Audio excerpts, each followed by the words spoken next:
হে গল্পপ্রেমীরা, প্রস্তুত হও আজ রাতের এক জাদুকরী অভিযানের জন্য।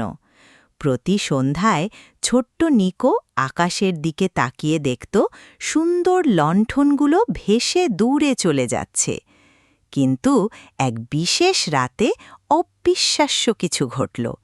সে যখন নিজের লণ্ঠনটি ছেড়ে দিল, সেটি শুধু ওপরে উঠল না, বরং নিকোকেই টেনে নিয়ে গেল আকাশের দিকে।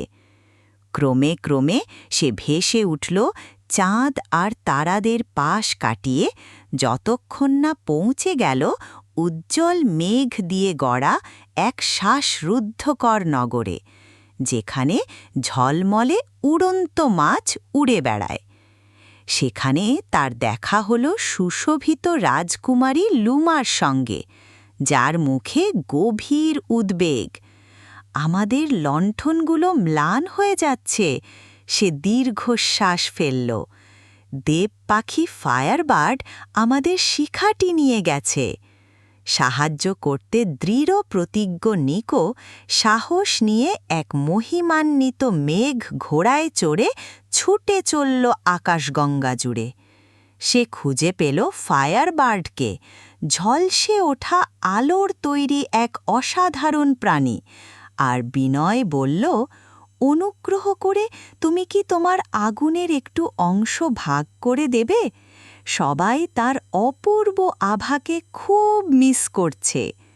তার কথায় আবেগাপ্লুত ফায়ারবার্ড মৃদু হাসল এবং তাকে দিল একটি ক্ষুদ্র উজ্জ্বল স্ফুলিঙ্গ।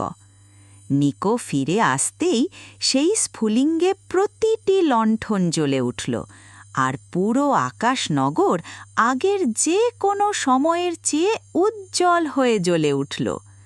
পুরস্কার হিসেবে রাজকুমারী লুমা তাকে দিলেন একটি বিশেষ লণ্ঠন, যা নিকো সাহসী কোনো ইচ্ছে করলে নিজেই খুব উঁচুতে উড়ে যাবে।